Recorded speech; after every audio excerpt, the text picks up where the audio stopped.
Hello everyone, testing 1, 2, 3. Forgive me as I just check the stream is up. Having a look at what we're doing here. Just waiting for it to appear onto YouTube.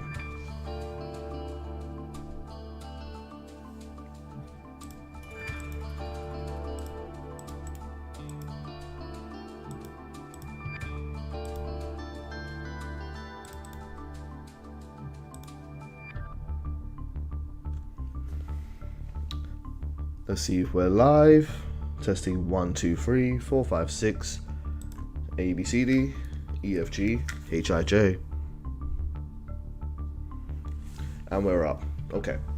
Hey everyone, my name is Sean, and in today's stream of Yu-Gi-Oh! Master Duel, I'm going to be doing a breakdown and telling you what are the best cards that you should be focusing on getting right now in this game. If you're watching this on the VOD, thank you very much for tuning in. If you're watching this live, thank you very much for tuning in. Master Duel is out. Hopefully you guys have had fun, and this is going to be advice mainly for players who are not necessarily looking to be super competitive. Let me say that again. This is going to be for players who are looking to get into the game competitively and want to actually climb rank and actually get really good at this game. That isn't to say that if you don't do this you won't be good at the game. That's not what I'm saying. All I'm saying is that this is a recommendation of what I've experienced and what I've spoken to from talking to different people on how to approach this game. Now, in this game, if you just want to dive in and you just want to play, you can just go ahead and do that. Find a deck you like, play, enjoy yourself. That's fine. That's the value of a video game at the end of the day. But if you're going to look into playing this game on a long-term basis, I strongly recommend that you focus on investing in certain cards right now, before you run out of resources or you're unable to craft / buy them from the shop or open packs for them. So, talking about the structure of Yu-Gi-Oh! Master Duel a little bit more. I'm sure as you guys already know, but when you open packs in this game, you get a bunch of cards thrown at you. Cards that you will need, cards that you won't need. Now, if I just take off this filter, just so you can see. Now, some of these cards are going to be good, but the majority of them are going to be terrible. Cards that you won't really ever need to use. I strongly recommend that you avoid focusing on getting cards that are only good in one deck or so. Something I've had a lot of people telling me already is that there's only enough resources to build 1 or 2 decks, and that's true. Konami are trying to get you into the game, give you at least 1 or 2 decks that you like, and after that you're going to have to grind and really work towards it. So I'm going to recommend that you chase the cards that are going to be usable in multiple decks rather than focusing on just getting cards for a single deck, so you're stuck only playing that one thing. For example, a card that I pulled earlier on would be Cyber's Clock Dragon. It's not a good dragon, it's not a good card really at all, and doesn't have a lot of value competitively speaking. Even in its own deck, you will very rarely summon this card, but if you dismantle it, you can get at least 10 UR points for it, and that can go towards getting cards that you really would need to use. But the question is, how do you know? How do you know what cards are worth investing in, and how do you know what cards are not worth investing in? Well, that's why I'm here to help you out here. I'm going to be basing this on the most popularly used decks in the TCG throughout the current format and the previous format. This list might get very long, and if you came here looking for duels in action, maybe I might do some towards the end, but today we're really just going to be talking about the best cards in the game and what cards I'm going to be chasing for sure. My game plan with this game is to open packs, burn the cards I don't want, stock up my points, and then get the cards I really do need. And a good way of doing that is, even if you don't have the card, bookmark them so you can use it as a checklist and keep track of the cards you don't have and how many copies, and then use your resources to kind of get those cards at your own leisure when you are able to do so. So let's go through that. Now, the data I'm going to be using this is going to be based on competitive decks used between the last previous format. One thing you need to know is that Yu-Gi-Oh! Master Duel isn't up to date to the TCG and OCG format, but that doesn't mean we can't get some of the good, most popular cards that are out there right now. In fact, I strongly recommend getting some of those cards now, because with a digital game like this, Konami might change the rarity of a card, either so that more people can get it easily, so they'll play the newer decks, or that it's more difficult to get. So ideally you want to keep track of them and try and chase these cards ASAP. So enough waffle, let's go into some of the cards and what the examples are. Hi UT, thank you for tuning into the stream.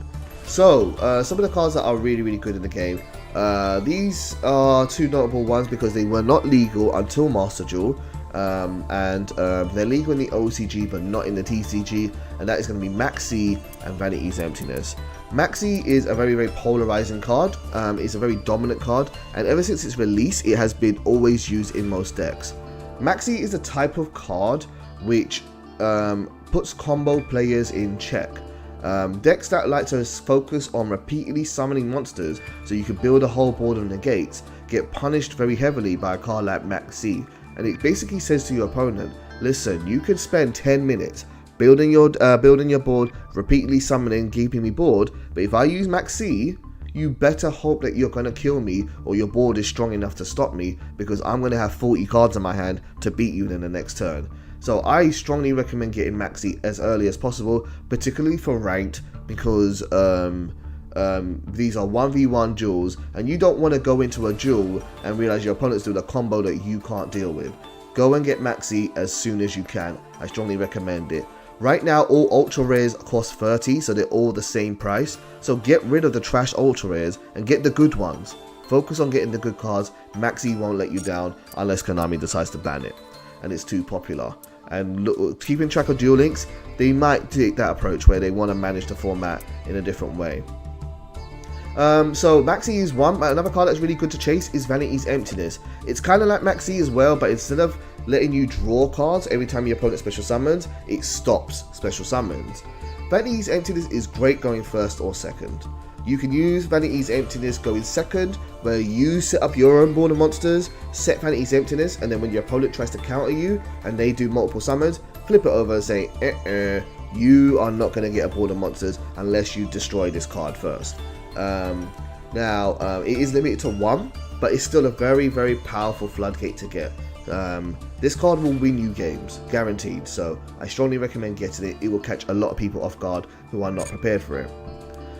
Now, we're going to go on to the most popular cards that were played in the TCG. One card that was played in the TCG and is the most popular card in the game and has been the most popular card in the game for years now is Ash Blossom and Joyous Spring.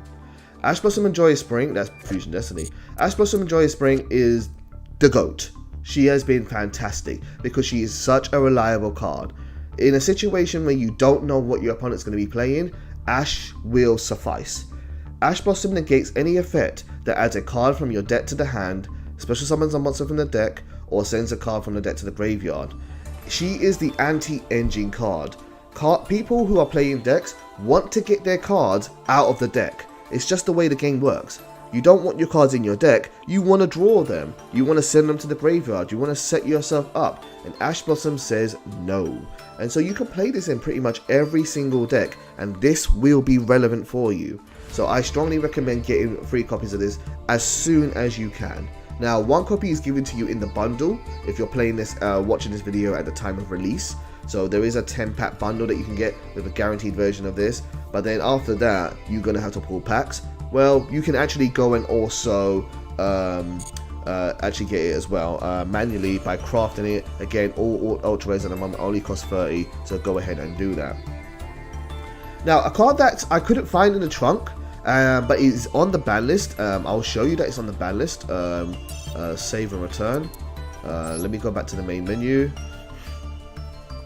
This card was incredibly powerful throughout the TCG and was one of the most dominant cards and most commonly played cards in the game. But in Master Duel, they decided to keep it banned, and that card is in the Forbidden Limited list. If I go to Square, Standard, we go to Limited. Is it Limited or it is banned, isn't it? Let's go further down. Is Red Eyes Dark Dragoon. Now, Red Eyes Dark Dragoon is banned, but I couldn't find it in the trunk, which is strange. I wonder if you can't actually obtain it just yet. But it is a card that I would recommend getting in case Konami decides to change their mind. Now, Red Eyes Dark Dragoon is a very polarizing card in that, I was going to say polarizing a lot, but it was a very much an auto win button where people would summon it on the first turn, and then they would have this really powerful boss monster that would sit there and you could just negate stuff very, very easily and reliably, and it was very hard to get that card on the board. So Red Eyes Dark Dragoon was really popular, but to summon it out, people were using Red Eyes Fusion, along with one copy of Red Eyes Black Dragon and one copy of Dark Magician. I don't think Red Eyes Dark Dragoon will get unbanned, personally. I'm pretty sure it's banned in the OCG, which is why it's probably banned here. But if it does get banned or unbanned, you want to have a copy of you want to have 3 copies of Red Eyes Fusion and at least 1 Red Eyes Black Dragon and 1 Dark Magician around. If you're planning to get these legacy cards anyway, you might want to hold on to them anyway, but I wouldn't sell these cards. I would definitely hold on to Red Eyes Fusion, Black Dragon and Dark Magician, because in the format that this game represents, they were really, really popularly used. The next really good card on this list is going to be Infinite Impermanence. Infinite Impermanence is another safe hand trap to use. If you have no cards on the field, you can activate it to negate a card on the field, and by activating it from your hand. And the best thing about Infinite Impermanence is that it's not a hand trap that is a monster. Lots of hand traps are, most hand traps in the game are monsters, and there are very, very few that are spells or trap cards. Infinite Impermanence is very good because it counters cards like Called by the Grave, because your opponent cannot target it because it's not a monster in the graveyard, it's a trap card. It's a very, very reliable card to use, and even if you can't use it straight from your hand, you could set it to the field and then negate all cards in the column by activating it, and then that way you can negate a spell and trap card. So Infinite Impermanence is another card I strongly recommend chasing as soon as possible. Now, I want to move on to the pots. There are lots of pots in the game. If you are returning to the game and you haven't been keeping up with the game, there are so many pot cards in the game now, and they all kind of work in different ways, but the pot cards are very, very powerful. Not all of them. Definitely not all of them are powerful, but there are some of them that you definitely want to take note of. So I'm going to switch over to Trunk. I'm going to make sure I'm showing my unknown cards. I'm going to press triangle and I'm going to type in pot. Okay, so there are several pots, and the first one that is really, really popular that I haven't bookmarked yet is Pot of Extravagance. Pot of Extravagance, sorry, I went to press L2 there. Pot of Extravagance, it allows you at the start of main phase 1 to banish 3 or 6 random cards from your extra deck to draw 1 card for every 3 that you banished. Most of the time, you banish 6 to draw 2. It's only a super rare, so it's cheaper than, sorry, we look like we've dropped connection there, 1 second. Waiting for it to pop back up. We should be reconnected. Okay, so Pot of Extravagance, you pretty much want to use it to draw 2. Now, most decks cannot afford for you to banish from the extra deck, but a lot of rogue decks and strategies that are not meta like to use this card in order to have a little bit of extra power so that they can keep up with meta decks. So it's definitely a card you want to get if you like playing rogue strategies, especially like control or stun strategies. Pot of Extravagance is going to be very good for you. Now, another card that is also really good. Did I bookmark it? I didn't bookmark it. 1 second, folks. I'm going to bookmark Pot of Extravagance. And essentially, again, what I'm doing here is I'm bookmarking all the cards I'm going to chase. Now, a card that is also very, very good to get is Pot of Desires. Pot of Desires says banish 10 from the top of your deck, face down, draw 2 cards. Now, a lot of people don't like Pot of Desires. They don't want to banish 10 cards from their deck. But in a situation where you're playing a duel and you're gonna lose anyway, who cares how many cards you have in a deck? Get those 2 cards. Having more cards is gonna increase your chances of being able to win a game as opposed to not having those 2 cards. And Pot of Desires is one of the best cards in the game because of this. Definitely want to get 3 of these cards, definitely chase it. It's a draw 2 card. Anything that allows you to draw 2 cards is worth considering if it's not too specific. Now, a card that is also a pot card that doesn't allow you to do drawing 2, but allows you to pick up a card from your deck are Pot of Duality and Pot of Prosperity. Pot of Duality is an old card. It allows you to excavate the top 3 cards of your deck, add 1 of them to your hand, and after that, for the rest of the turn, you cannot special summon. Pot of Duality isn't necessarily going to be really popular right now, but in the near future, new cards are going to get added to this game from a set called Burst of Destiny, and there is a new archetype in that card deck, in that set, which is going to take advantage of using Pot of Duality very, very well, because it doesn't focus on special summoning. It allows you to do repeated normal summons or tribute summons.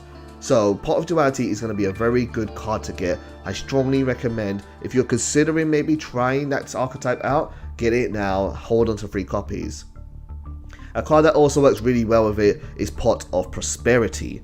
You banish 3 cards or 6 cards from your extra deck, kind of like you would do with Pot of Extravagance, but instead of drawing 2 cards or drawing 1 for each card you banished, each set of 3 you banished, you excavate that many cards from your deck and then add 1 card. So it's kind of like a hybrid between Pot of Duality and Pot of Extravagance. And then a little bit of trivia for Yu-Gi-Oh players here. If you haven't noticed, the faces on Pot of Prosperity are a combination of 2 pots. It is the pot from Pot of Duality, who also has Pot of Greed, and it's the pot from Pot of Extravagance, who has Pot of Greed on it as well, but it's a combination of them both. And this suggests to you that this card works really, really well with both Duality and Extravagance.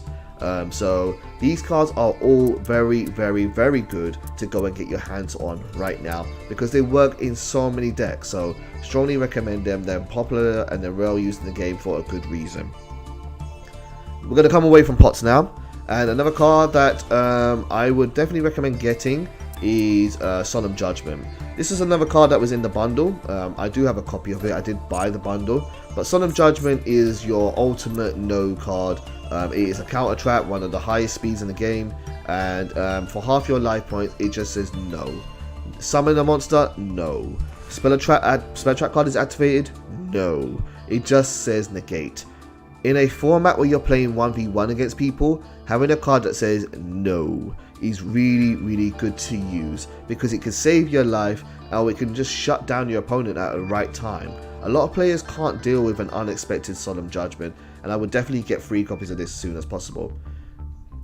Now there is another card that is a Solemn card that is also equally as good, if not a little bit more easier to use, and that is Solemn Strike. Solemn Strike is for you pay 1500 life points, and then a monster would be special summoned or a monster effect is activated, you can negate it. This is Yu-Gi-Oh! People want to special summon, people want to use monster effects. Solemn Strike is very, very reliable and easy to use. Definitely want to go and chase this card as you can. Gonna come away from Solemns for a little bit, even though there are some other good Solemn cards, but these 2 are the main ones I would recommend chasing. And one card which is also banned in this game, but you might want to get copies of, is Mystic Mine. Let's see if I can just type in Mystic to find it. It is a field spell card. It's not here either. Okay, maybe we can't currently obtain Mystic Mine, but it is on the ban list just like Red Eyes Dark Dragoon. So maybe they're saving it, maybe they're actually keeping it out of the game because they want to use it for a tournament reward or something like that. Konami are going to do weird stuff like that. They definitely are. But Mystic Mine is a field spell card. It's a very powerful field spell card. It basically says that whoever has more monsters on the field cannot use monster effects and cannot attack. And it's very easy to use. So Mystic Mine I would chase if I knew how to obtain it. But I don't see it on the list here. So we'll move on from now. Now, we're going to go to some extra deck monsters. We're going to go look at a card, and this card is called, I'm going to type in Verte, Predaplant Verte Anaconda. Predaplant Verte Anaconda is limited to 1 in this game, and Predaplant Verte Anaconda, basically in a nutshell, allows you to do a fusion summon by sending the cards from your deck rather than sending them to the graveyard from your hand or field. It's a very, very good card to use, and it can work very well with fusion cards like Red Eyes Fusion, to be able to summon out a really big boss monster quite easily. To summon out Predaplant Verte Anaconda, all you need are 2 effect monsters, and so people often groan when they see Verte Anaconda because they know that it's going to mean that you're going to have a very, very big boss monster on the field very, very soon. Now, if you don't want to use it with Red Eyes Dark Dragoon, you can do it with Neo's Fusion in the game, which is Neo's Fusion, Elemental Hero Neo's, and a Rainbow Dark Dragon or Rainbow Dragon. You could go that route if you want to say do the budget route of it, but it's mainly used for stuff like Red Eyes Dark Dragoon and things like Invocation and Invoke decks. So Verte Anaconda is really, really good. Just looking at the chat here. Couple of things people are asking. Malcolm says, I got hit with this Virtual World Gate Koosh card. That card is ridiculous. Virtual World Gate is really good. Mo CC says, are you going to do a video on decks? Absolutely. Forrest says, what up? What up, Forrest? Mr. Mongoose says, is this on Xbox? Yes, it is. Katakuri fan says, wish this was premium and not free to play, to be honest. I get you, Katakuri. I hate that how much time it's going to be to get all the cards that I want in this game, but here we are. And anything else in the chat? I think it's not on phones just yet. I think that the Konami are struggling to figure out how to make this card thing work for PC players, PS5 players, but also be sufficient on mobile. They obviously want the mobile market, and most popular multiplayer games like Fortnite or Rocket League, etc., and PUBG are on both mobile and consoles. But this is a game that requires the use of reading and menus, and if someone's got a really small smartphone, I dread to think how it would be playing this game on it. It might work, but it's not even like Duel Links where you have a small field. It's a big field. It's a big game. So I'm glad that they focused on doing the console releases, because I think that's where the hardcore crowd is going to really be. Right, so back to best cards. No, I don't want to save the deck. I don't want to get out of the deck. Let me go back to bookmarks. There we go. Okay. This card here is a very commonly used card. It isn't crazy, but it's definitely a card you want to have. Many card decks in this game revolve around the use of a field spell, and Terraforming allows you to add one from your deck to your hand. It's surprising that this card's an ultra rare. It's very easy to get. You can get this card for so cheap in IRL, but they're obviously making it an ultra rare because they're saying, listen, we know you want this card, it's going to be popular. Terraforming, definitely chase it down. Another card that's also really cheap to get, but I'm pretty sure it's going to be an ultra rare, is going to be Effect Veiler.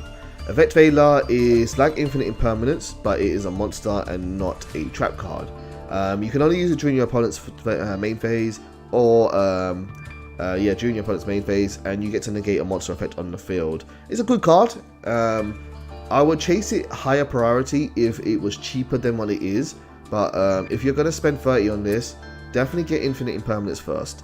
Infinite Impermanence is just a little bit more useful than Veiler is, but she's not too bad either. And if you have a deck which takes advantage, say, of having Spellcasters or Fairies in your or Light Monsters in your graveyard, then Veiler might be the one for you. She's also a tuner as well, so that could be relevant in some situations as well. Okay, this card here, you absolutely need to get yourself a hand of this card. And this card is Harpy's Feather Duster. Harpy's Feather Duster, destroy all spells and trap cards your opponent controls. You need this card. You have to have this card. I'm sorry, whether you want to get it or not, get this card. You need it. You just need this card. This card is going to blow a lot of people up. This card is going to put a lot of decks in check. This card is going to make this deck, this format very aggressive. People are not going to be very willing to play back row decks because they're going to be scared of Harpy's Feather Duster. So you definitely want to get this card as soon as possible. Another card, but if you are scared of Harpy's Feather Duster and you want to get another card that, say, can counter it, a card that I would also recommend chasing is Imperial Order. Another old school card. Negates all spell effects on the field. Continuous trap card, kind of like the Vanity's Emptiness but for spell cards. Very, very good for decks that want to protect themselves from being destroyed by spell trap cards like Harpy's Feather Duster and other similar kind of cards. So Imperial Order, another really good card to chase. I'm going to go to my monster now. This is one of the most popular played monsters in the game, and you don't have to chase it, and it's getting less and less popular, but during this format it was still one of the top most played cards in the game, and that card is, I'm just going to expand my list here, one moment, and that card here, getting a bit more into specific archetypes. If you get this card, you definitely won't regret it, and I will definitely keep it, I won't dismantle it. This card here is going to be Eldritch the Golden Lord. Eldritch the Golden Lord is a very powerful zombie, level 10, very easy to summon. I'll go through its effect really quickly. You can send this card and one spell trap card from your hand to the graveyard, then target one card in the field and send it to the graveyard. That effect alone is really good. Having an effect that can send any card on the field to the graveyard is really good. For those who are returning to the game, we have moved past the times when destruction was really viable. There's a lot of ways to get around cards that are being destroyed, and so nowadays if you want to get rid of a card in the field, you don't really want to destroy it unless you can guarantee that your opponent's not going to benefit from it. Instead, what you want to do is you either want to send it to the graveyard or tribute it over and get it to the graveyard. And Eldritch Lord does that with just the cost of sending this card and one spell trap card from your hand to the graveyard. So it's good for that. But that's not all. If you have this card in your graveyard, you can send one spell trap card you control to the graveyard to add it back to your hand. Then, you can special summon one zombie monster from your hand, and if you do, until the end of your opponent's turn, it gains 1000 attack and defense, and cannot be destroyed by card effects. Now, this applies to itself. Eldritch the Golden Lord can summon itself with its own effect. So you send it to the graveyard, get rid of a card on the field, send another spell and trap card to the graveyard, add it back to your hand, then summon it to the field, and you've got a card on the field with 3500 attack that cannot be destroyed by card effects. It is a very, very good card. I think a lot of people are going to struggle to get used to this card who are new to the game and returning. Moving on, we're going to go to another card here, and we're going to go to a more generic card here. And like Harpy's Feather Duster, another card that's also really good to have. And I think you got one as part of the pack as well. I think it was Solemn Judgement, Ash Blossom, and Lightning Storm in the bundle. And yeah, it's Lightning Storm. Lightning Storm says if you control no face-up cards, you can do one of two things. Destroy all attack position your monsters your opponent controls, or destroy all spell and trap cards your opponent controls. You can only activate one once per turn. Between this, Raigeki, this is a combination of Raigeki and Harpy's Feather Duster. The downside with this card is you can't have any face-up cards in the field, but if you open with this card and you go in second, and your opponent builds a board, you can pop this down and they're going to regret having wasted so many resources. Or, most likely, you're going to force your opponent to negate it, and that way they won't be able to stop you from doing other things. So, Lightning Storm is a very, very good removal card. Now, another card that is also a very good removal card in the game is... I'm just having a look at chat. Haha, Spiritualism.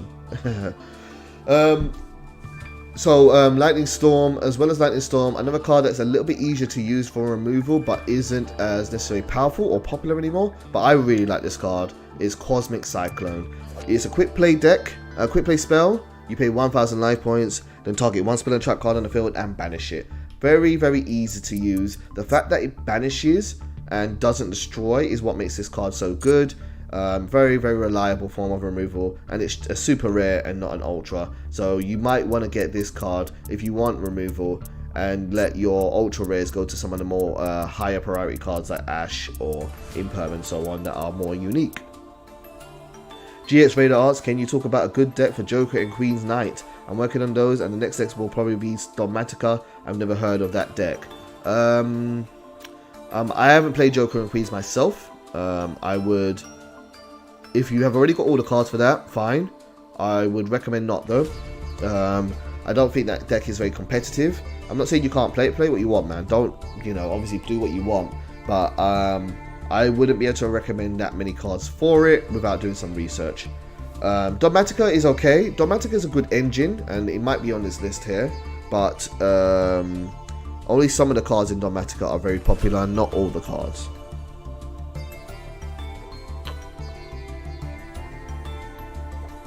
Sorry, drinking some water. So, moving on to the next card on the list. Okay, this card's already on my list. I think this is the next one. Yeah, this is the next one. But this card here is, where's my bookmarks? Gameciel. Gameciel the Sea Turtle Kaiju. Kaijus are cards that special summon themselves to the field by tributing your opponent's monster. There are a variety of Kaijus in the game, but the one that's most popular is Gameciel, because Gameciel has the weakest attack. It has 2200 attack, and while it has 3000 defense, if you give it to your opponent in attack position, it's easier for you to run over and attack, and so it's a good form of monster removal. A lot of cards, like I said, like Eldritch the Golden Lord, for example, cannot be destroyed by card effects. Some of them cannot be targeted by card effects. They have forms of protection. There aren't many cards that say they cannot be tributed in the game, and so Gameciel is a very reliable way of getting rid of an opponent's monster. And while technically you're losing a resource because you're giving your opponent one of your cards, by getting rid of that threat, it balances itself out because that threat would have done more harm than good to you than say having the Gamma Seal would have. So Gamma Seal is a very good card to go and chase. Now a card here which is very popular, and I think this card is going to be super popular in this game. And it's not popular just on its own, but it's part of a whole package and engine, and that's Allure the Invoker. The Invoked engine is one of the strongest engines in the game, easily. Allure the Invoker is the best card that you can normal summon in the game. When you normal summon this card, it searches out a spell card called Invocation. An Invocation can do a fusion summon using Allure and pretty much any attribute in the game. If you use it with light monsters in particular, you can summon out something like Invoke Mechaba, then has a negate for monster spells and trap cards. So the whole package is really good. In a format like this, Allure and Kaijus and hand traps are going to be very popular. I think this deck card will be very successful, and you're going to be seeing this card a lot. I would recommend getting this card. If you don't want to play Invoked, you don't have to get it, but if you do, keep it. Definitely keep your Invoked, and you might as well take our Invocation here as well. And you're also going to want Magical Meltdown. Magical Meltdown, how the package works. Oops, I didn't mean to leave. Let's go back to cancel. So you can do Terraforming, get Magical Meltdown, activate Magical Meltdown, then you can search out Allure. Allure normal summon, Allure gets Invocation. Play Invocation, do a fusion summon, and with Meltdown on the field, that monster's fusion summon cannot be negated, and your opponent cannot activate cards in response to the effect that will fusion summon to your Invocation. So it's a very reliable package. Another card that uses that's really good in the game is Forbidden Droplet. Forbidden, there's a lot of Forbidden cards, so we're gonna narrow it down a bit more. Forbidden Droplet. Forbidden Droplet says, send any number of other cards from your hand and or field to the graveyard, choose that many effect monsters your opponent controls, and until the end of the turn, their attack is halved, and also their effects are negated. Your opponent cannot respond to any of these cards with the same type of cards that you sent, and you can only use this once per turn. This card is very good at breaking boards, it's very good at negating really troublesome monsters. Oh, I can't bookmark anymore. That's unfortunate. Wow, I wanted to really abuse this. So I guess, let me take off MST. Wow, you can only bookmark that many. That's really unfortunate. I had planned to bookmark all of these cards and chase them. Let me take off these cards here. Actually, yeah, I'll tell you what, I'll still discuss them, but I won't be able to bookmark all of these. I'll keep a mental list. Okay, so Forbidden Droplet, really good card. Great generic negation, really good to use. Before I delete these off my list, because these cards are going to be good without the upcoming cards, there's going to be a new card coming out soon called Destiny Hero Destroyer Phoenix Enforcer.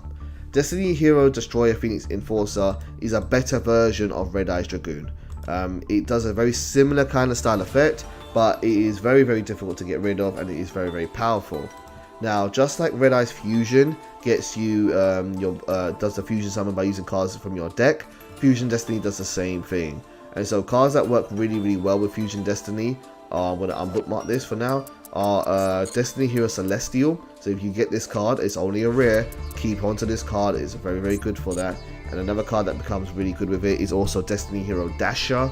I'll show you Dasher really quickly. I'll go tab over here. Dasher,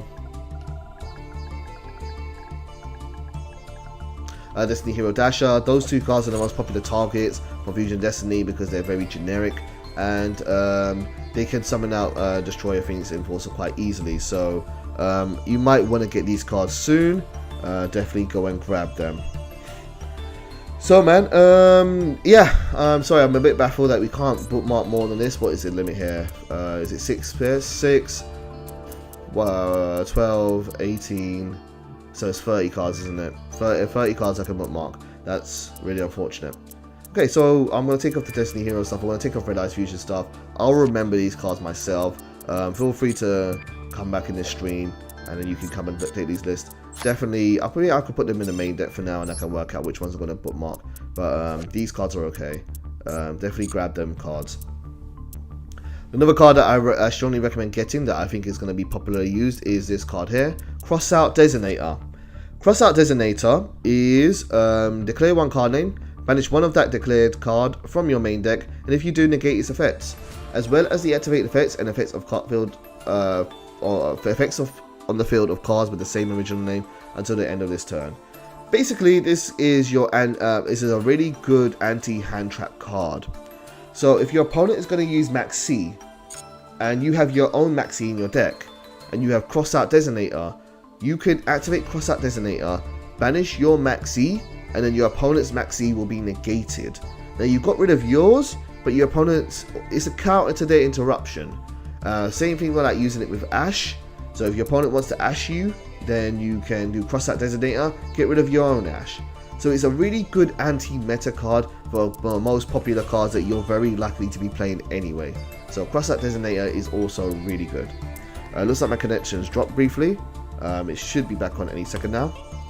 And we're back on. Okay, so moving on from Crossout Designator, which is also a very good card to keep ahead of. I'm going to go over to this list here. Okay. Not that list. Sorry, I'm looking at a different list. Yeah, okay.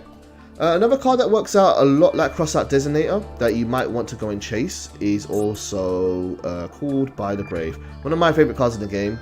Called by the Grave is the ultimate anti-hand trap card. If your opponent uses a card and is in the graveyard, you can target it, banish it, and then all cards of that name will be negated until the end of your next turn. So if your opponent uses something like Ash Blossom or Effect Vader on you, you can chain with Called by the Grave, and it's really good.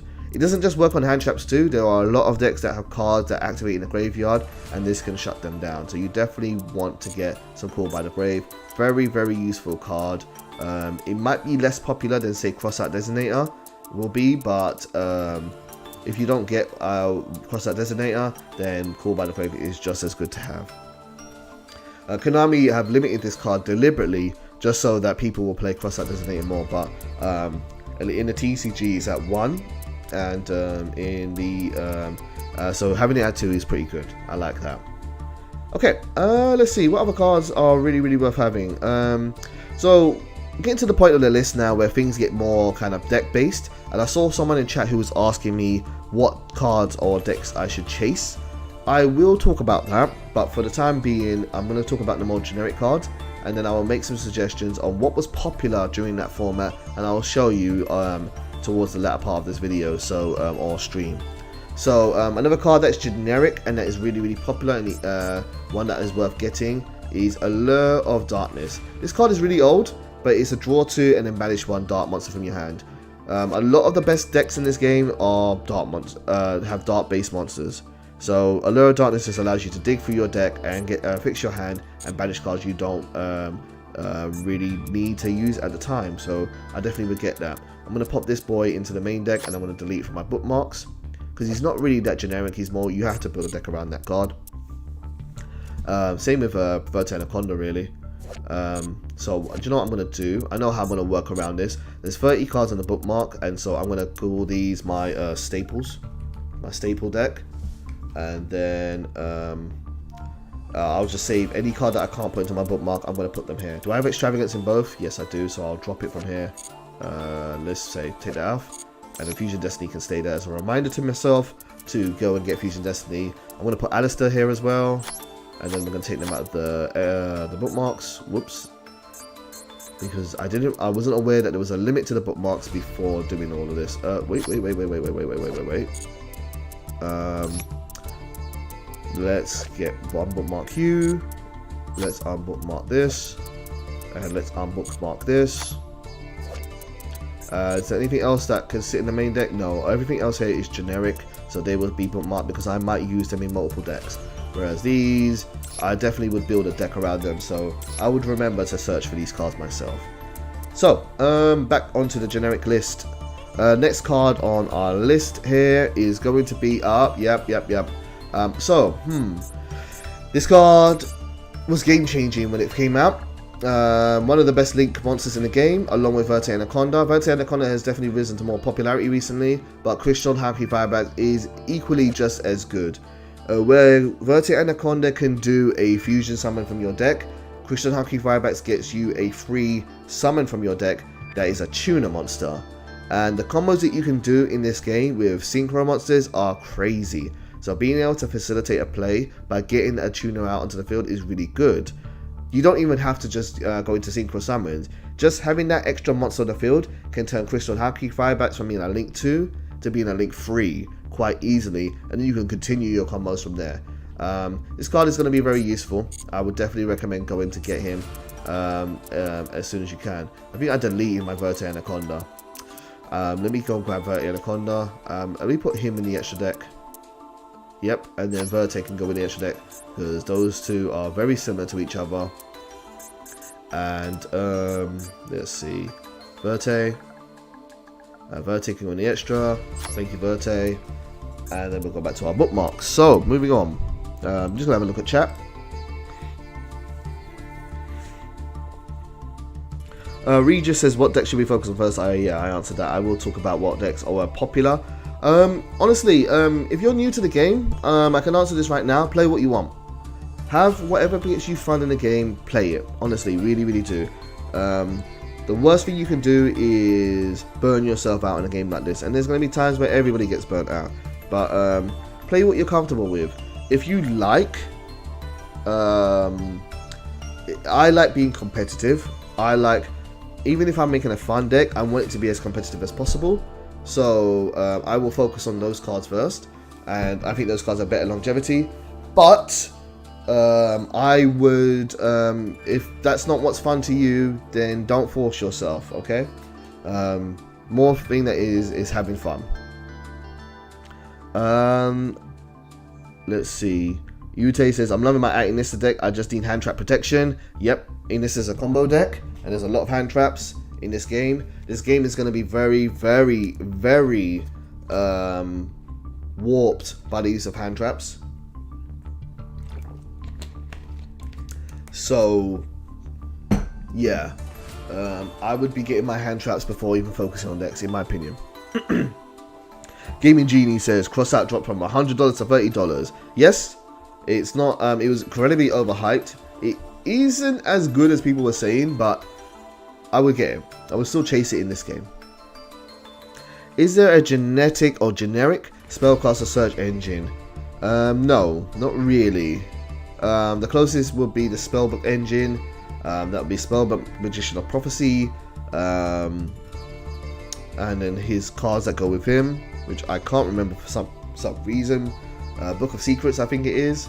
And that's the closest thing. But if you're going to play Alistar, if you're going to play Endymion, I don't think Endymion goes with Dogmatica. Don't use Endymion and Dogmatica.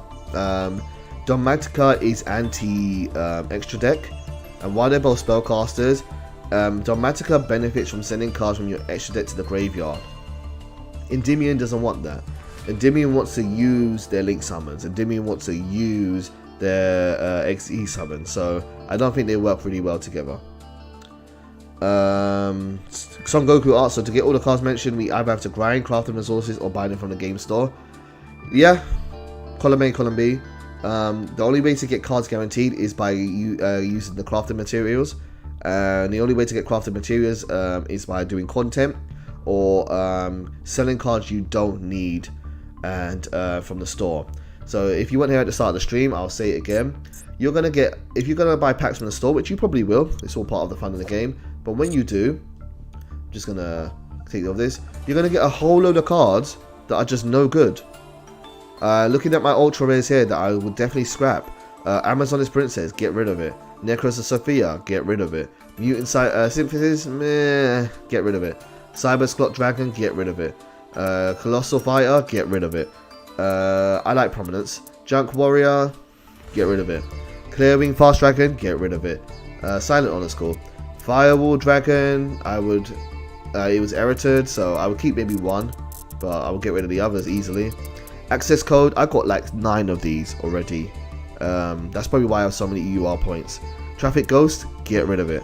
Blacklust is good, keep it. Cherubini is good, keep it. So yeah, you're going to get a bunch of cards that you just won't need. Blackluster, Buster Blade, the Destruction Swordsman, get rid of it. High Priestess of Prophecy, get rid of it. Like, unless you're definitely going to build a deck with these cards, get rid of it. Just get your resources. Umbridge, the Elemental, I got this from the solo mode. Get rid of it. Just sell it. There are so many cards that are just garbage. The way I would approach managing your resources in this game is like how you would play Yu-Gi-Oh! In real life. When you play Yu-Gi-Oh! In real life and you open packs, there's going to be maybe one good card in the pack that you might want, and everything else you're going to be like, who wants these cards? Take it. You don't need to have a trunk full of every single card in the game, especially not early in the game. I think turning them into resources is into crafting resources and getting the cards you really need is going to be the best way forward. Yes, it is Son Goku, and you can sell the cards you don't need. There is a feature that says dismantle all extra cards. So any cards that you have, if you have 4 or more of them, it will sell them, and it'll give you points. That's one easy way of doing it. The bummer with this is that if you want to do it manually, you literally have to select every card manually. So I would have to go through and just sell and hold these, and it's going to take a long time. It's going to be a very, very long time to go through this list and do all of this. That's bad. That's bad. I wouldn't even keep Recruiter. Shoot it, no. Yeah. What's this? Fossil? Yeah, get rid of that. But you get the idea. And then I can sell these. I'm going to dismantle them now. And then look, I obtained 75 UR. That's free. No, that's not free. That's 2 new ultra rares for me to use that are actually going to be really useful. So dismantle.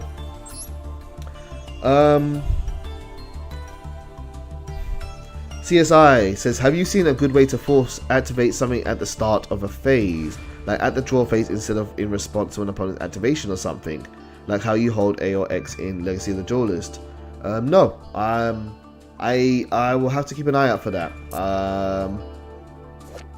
I have to keep an eye out for that. I have it set so that when you go in game, you go to the options menu. I have it set to auto chain, so if a card can activate, it will say, do you want to activate it? And the way I've got it is, I'll show you. Let me show you how I have it set up in this game. Can I save this? Save and return. I'm gonna go to, let's go to solo mode.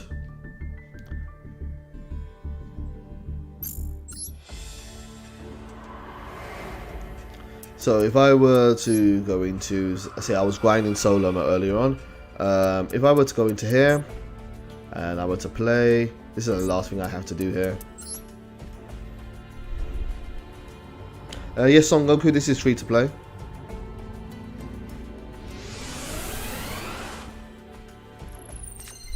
So this is the way I have it set up. I have it set up so that, no, that's the wrong button. I press, if I go to the game settings menu here and I go to Duel, I have SelfChain on. So every time a card can activate, it will say, do you want to use it? And then I have activation confirmation on hold 2. So if I know I don't want to use my card, I hold down R1, and so it will skip the activation. But then when I let go of it, every time it can activate, it will say, do you want to use it? Do you want to use it? Do you want to use it? And that way I'm not missing my timings with that. So yeah, that's how I have it. It's not quite the same as Legacy of the Duelist, but I think we'll get used to it.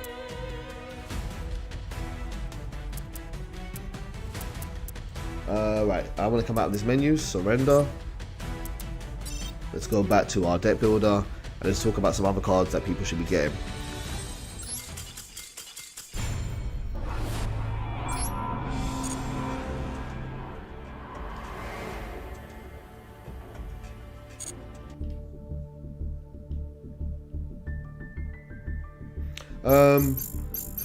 One thing this game is not as snappy as Link Evolution because it's always online, so every kind of menu has to load. That's a bit annoying, but it's not a game breaker by any means. Okay, other popular cards. Where did we get up to? What? Ace Tracker? Hold on. Ace Tracker just told me something insane.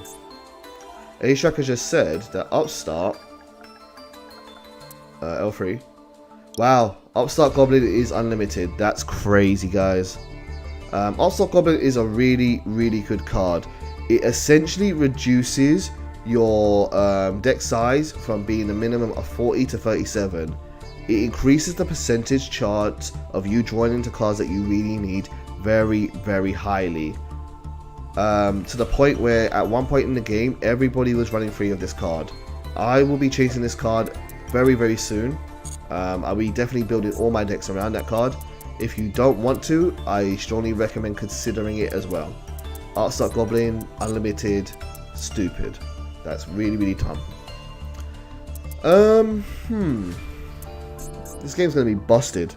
Once people really work out this game, it's gonna be crazy.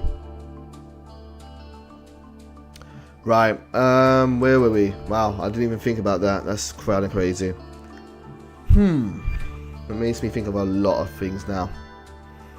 Okay, other generic cards. So I'm getting to the point of my list where it's getting a little bit more specific. The next card on my list was Artstock Goblin. Artstock Goblin is one of the most used cards in the game. Definitely want to consider getting it. Strongly recommend it. Another hand trap that is also really good, that was popular within the format that this game represents, is a ghost card. And that is Ghost Belle and Haunted Mansion.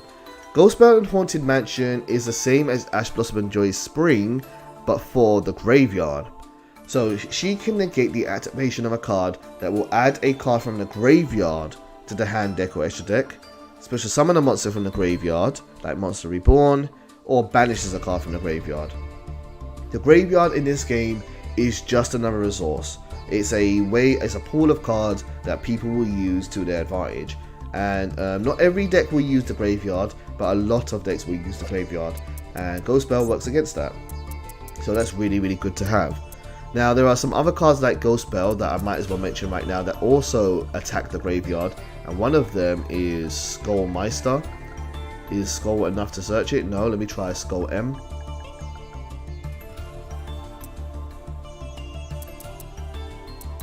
Skullmeister. Did I go past it? There he is, right there in the corner. Skullmeister. When a card or effect is activated in your opponent's graveyard, negate it. So Skullmeister is also really good, a good hand trap. Not as good as Ghost Belle, but it's good to have. And then another card that's similar, that removes a card from the graveyard but doesn't negate the activation or anything, is DD Crow. Another really good card to get. It is very specific. There will be certain decks where DD Crow is amazing against, and some decks where DD Crow and Skullmeister are no good against, but they're kind of opposites. If your opponent is using effects in the graveyard, you want to use Skullmeister. If your opponent has cards in the graveyard that you want to get rid of before they can use it, you want to use DD Crow. They're not high priority, but I would get these cards. I would definitely keep a set of these cards if I had a side deck in this game. More hand traps in this game that are really, really good. Gonna keep on talking about those because we're not gonna get bored of those for sure. Hand traps, Droll and Lockbird. Droll and Lockbird is an essential card to have. It might not be as useful in this format with Maxi, but Droll and Lockbird, while Maxi rewards you for your opponent by allowing you to draw if your opponent special summons multiple times, Droll and Lockbird says your opponent cannot draw more than once. So it's a good way of stopping people abusing crazy draw cards in this game. It is a card you definitely want to have a hold on. Now, if you don't like your opponent summoning too much, a card that works really, really well against it is Nibiru the Primal Being. Nibiru the Primal Being is one of those cards where if you don't have it, you're going to eventually get to a point where you really, really wish you had it. I don't think it's going to be played in every deck because there's not going to be enough space, but it is a very good card. If you have a deck which can utilize this card in multiple ways, Nibiru is going to be really good for you. If your opponent summons more than normal or special summons more than 5 or more monsters in a turn, you can tribute every monster on their field and give them a token instead. It interrupts combos quite well. It's very, very good to use. Nibiru is good. Nibiru is very, very good. Alright, we're coming away from hand traps. We're going to go back to the extra deck now. I'm going to talk about 2 extra deck monsters that I think everyone should get. One of them is Access Code Talker. Access Code Talker is one of the best link monsters in the game. It's a link 4, but only requires 2 effect monsters. And how this card works is your opponent can activate cards or effects in response to this card's activations. That alone is really powerful. The fact that your opponent cannot chain to this card is really good, but what does it do? If this card is summoned, you target one link monster that was used as a material for its summon in your graveyard, and this card gets an attack equal to its link rating. So if you used a link 2, let's say Christian Halki 5-backs, to summon this card out, it will get 2000 attack, making it 4300 attack. Then you can banish one link monster from your graveyard or field to destroy one card your opponent controls, and also for the rest of the turn you can banish monsters with the same attribute to activate this effect of Access Code Talker. The reason why Access Code is really good is that Access Code Talker is not once per turn. You can keep on banishing cards from the graveyard to destroy cards in your opponent's field, and that is really powerful. For a very easy to summon monster, I would definitely think you should get that. As soon as I got the secret pack for this card, I spent all my gems on it because I wanted this card. Very useful to have. Another card that is very useful to have from the Etch deck is also going to be, might need it, I think it's dropping off, but it is good to have still. I don't think she's terrible, but I don't think she's as popular as she was during Link format, and that's Appaloosa Bow of the Goddess. Appaloosa Bow of the Goddess has multiple negates. Once per chain, you can reduce her attack by 8. She can negate a monster effect. So she's really good to use when you're going first and you want to set up a board and you want to put a couple of negates on the board. So she's good to have. When you get this card, you might get some use out of it. So definitely keep an eye out for it. I'm going to put these in the extra deck actually, like I said I was going to before. And I'm going to unbookmark them. Whoops, cancel. Sorry, I'm used to playing on a controller with Legacy of the Duelist, so I keep on pressing buttons as I would in that game, and so I keep on hitting the menu too many times. Right, how to let's take this off bookmark. Oops, let's take this off bookmark, and let's take out the multiple copies so we have room. And yeah, okay. Check in chat.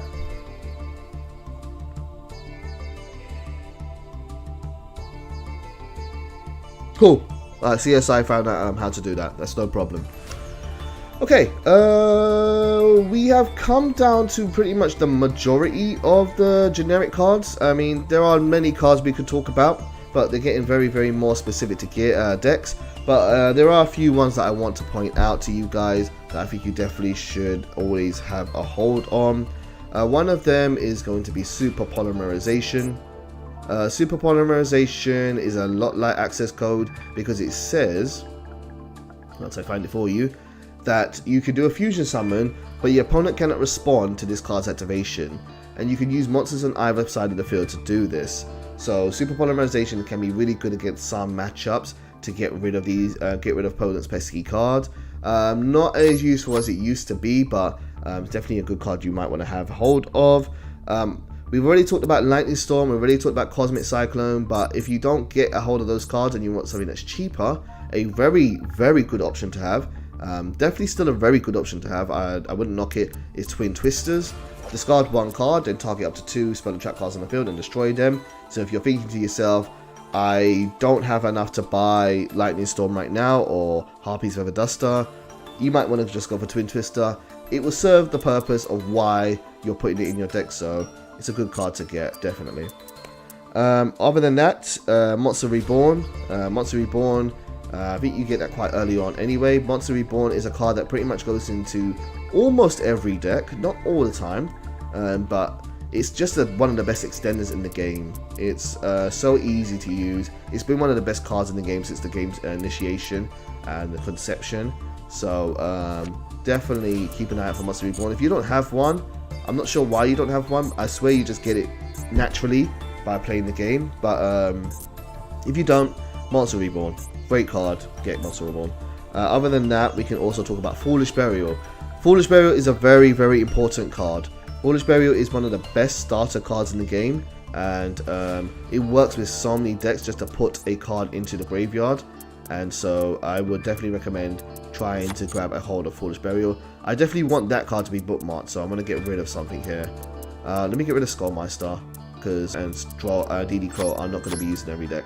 I probably might not even use Ghost Bell unless we're in a format which is very graveyard based. So I'm going to unbookmark these ones. Let's unbook you. and let's unbook her. Foolish Burial to me is way more important than those cards, so I would definitely... damn, I deleted it. DD Crow, let's minus one of those, and that looks fine. Minus one Super Poly, and then we're going to go back for, what did we delete? Foolish Burial. Go back to the trunk and then get Foolish Burial, and I don't want it there, I want to bookmark it. There we go. And delete from this, and all good. Lovely jubbly. So moving on, other cards that stand out here. Okay, cool. Yeah, another hand trap that I strongly recommend getting. I don't know where I'm going to put it myself. I might put it in place of... I mean, all of these cards are good. Let me take her out. Unbookmark you. Where are you? Are you in the main deck? Put you here. And I'll take you off. Because a card that's a hand trap that I think is probably as important as Ash and Imperm. Definitely was one of the best hand traps in the game. Some people hate playing it. I think it's worth playing. And that is the Gamma package. So if I type in Psy. You want Psy. Take this. So, the Cyclone monsters. There's a particular monster, Cyclone Gear Gamma, notably, but these ones aren't also bad. Alpha's pretty good, Delta's okay. So the Gamma package, it requires that you play 2 of these, well 3 of these in the TCG, but it's semi-limited in this game, and 1 driver. And Cyclone Gear Gamma says if you control no monsters, you can activate this card effect, summon it to the field along with a Cyclone driver from your deck, graveyard, or your hand, and then you can negate and destroy that monster. The reason why Gamma is so good and is so popular is that unlike Infinite Impermanence and unlike Effect Veiler, this card not only negates the monster effect, but it also destroys that card. And Veiler and Imperm don't do that. So there are sometimes in situations where you can negate a monster effect, but the fact that the monster is still there is still more trouble for you. Well, Gamma will get it off the field as well as negate the effect. So Gamma is worth using. It's very, very reliable, and yeah, I would definitely grab a copy of that. Is there anything else that comes to my mind? Not really right now. Everything else here that I'm looking at my list is kind of generic. Oh, there's one more card here. One more card I would say that is worth chasing and just having a hold of as a generic card, and that is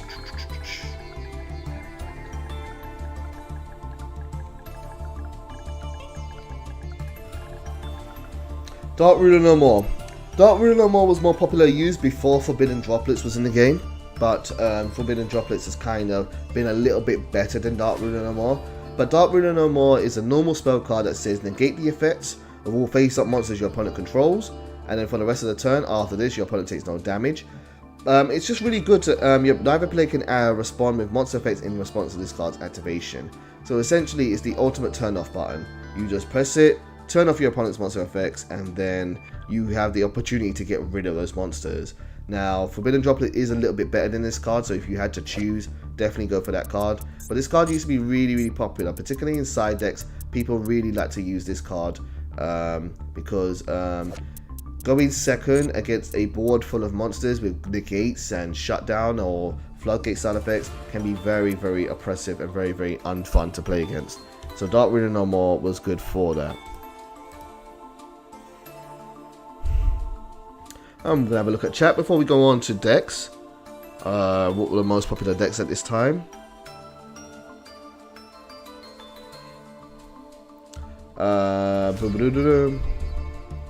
Ace Tracker says he found an issue. I found an issue. The game capture gems around 12k, so you can't mass hoard them. You end up having to spend them. I don't know what that is. I don't know about that. If that's the case, that's unfortunate. But it sounds like something Konami would do. GX Raider says he's been trying to make those Gemini monsters work. Or my favorite deck is Zombies or Vampire. I don't give it, it's not competitive, it is fun. Go for it, man, definitely. Can gems get me specific cards? Art Son Goku? No. Gems can only buy packs and structure decks. This is the way Konami has always envisioned this game.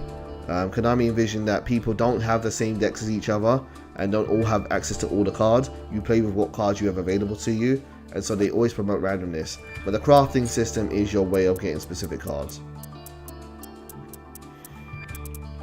Okay, so I mean, what might be useful is focusing on packs that are going to give you tons of ultra rares, dismantling them, and then using that currency to buy the cards you actually need. Okay, so at the moment, for the current format of the game, these are the cards I would recommend chasing.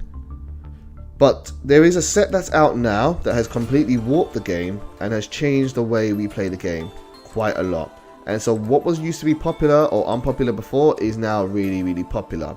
So I'm going to look at a second list here of mine, and I'm going to point out some cards that are really, really good.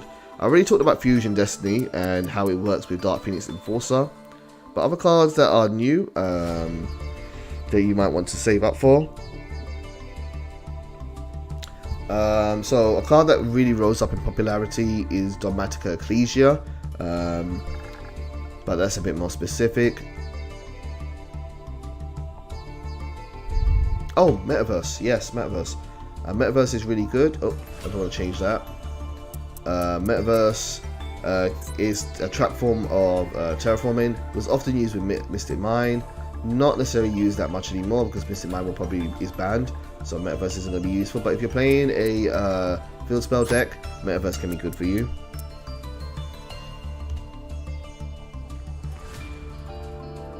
Okay, yeah. Alright, no, what I think we can do is I think we can start talking about the most popular cards in terms of actual decks. So what decks were people playing around this time? So I'm going to save this deck. These are my staples that I'm chasing, and these are the cards I'm going to go first. And now I'm going to do a new one, and this is just going to be called Popular.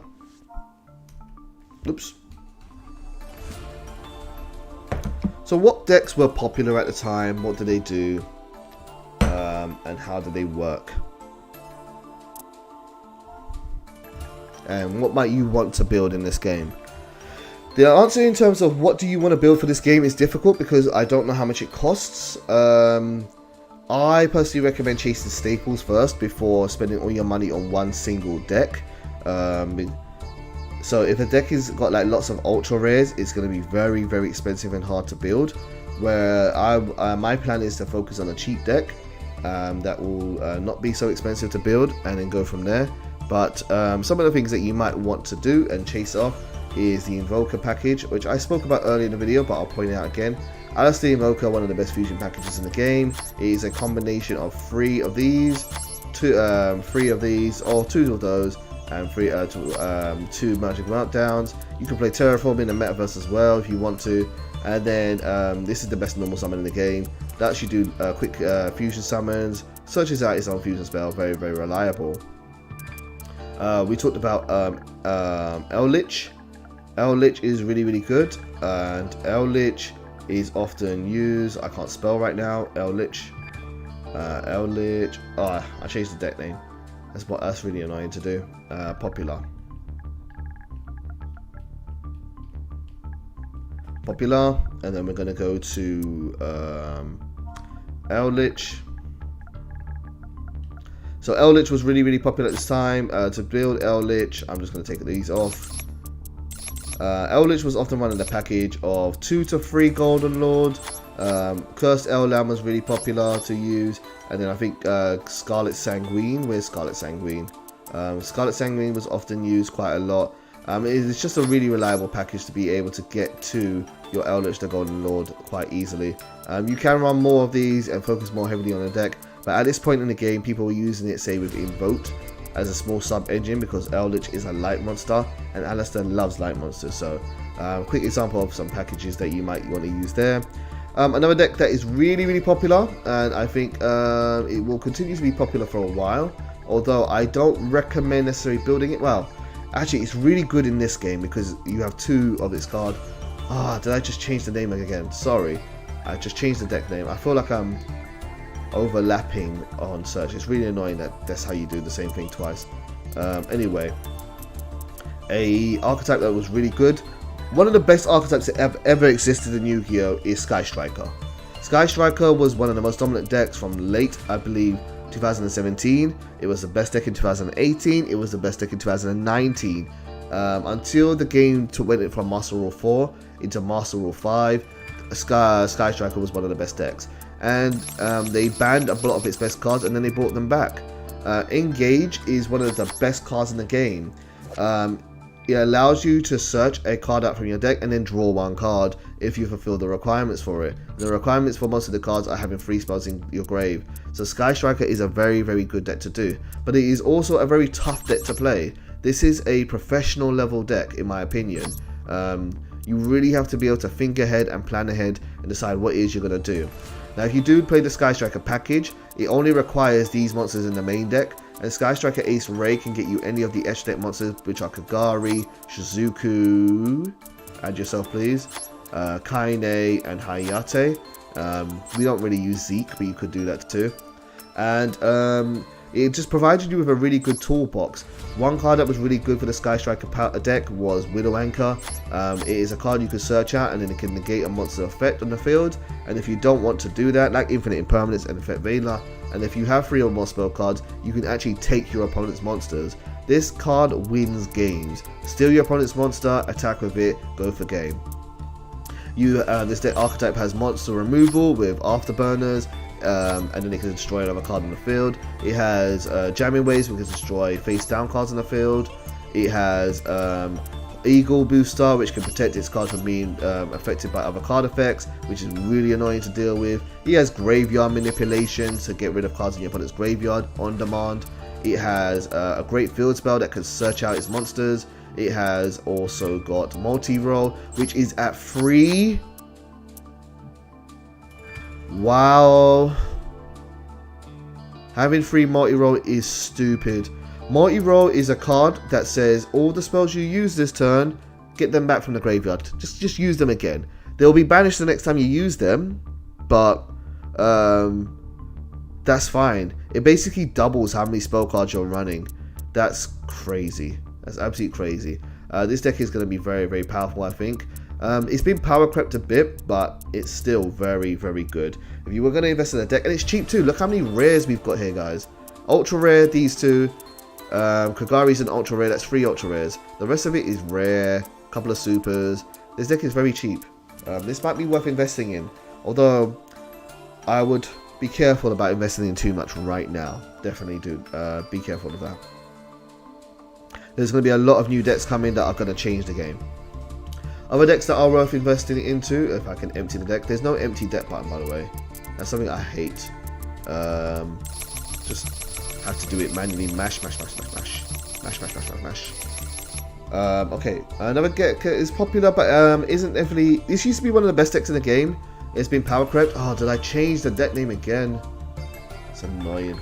Okay, so in this tab, press triangle, and now we can look at Salamangreat. Salamangreat is a great deck to learn. If you're new to the game and you want a deck that's balanced, Salamangreat can pretty much do everything. It's not the most powerful deck around, but it's very, very flexible. It's very, very balanced in what it can do. It is a link spam based deck, and every one of its links has double effects. So except for well, yeah, even Amaraj we don't really use, but Phalanx has double effects. So it's really, really good. It's a great deck to learn. What's great and interesting about Salamangreat in this format is that Mirage Salia was a banned card and it's now at 3 again in this game. And then the card that was limited to 1 but is now at 3 in this game is Salamangreat Circle. Really, really great searcher, great starter. This deck is very, very worth investing into. You won't win every game with this deck, but you will win a lot of games with this deck. It is tough, but you never go into a game thinking, I can't do anything really with this deck. It's going to just come down to player skill. Right, what other decks can we look at here that were popular at the time? Just looking at chat. A couple of questions here in chat. Let me have a look. GX Raider says they should make a trade system. No, they should not make a trade system.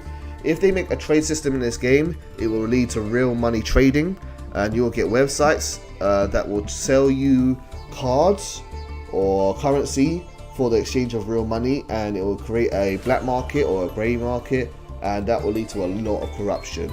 It happens in games like FIFA, it happens with CSGO, not CSGO, with skins. Player trading is corrupt. I think they should stay away from player trading. Is there a workaround to view card details when you try to respond to a card effect? There are features that allow you to do that. I think you can play triangle and on a controller, and you can just get that. Jordan Nixon says you can get around 10 plus or 15 plus or 30 plus UR points. You can get 1-for-1 on UR cards. Yeah, definitely. That's the idea.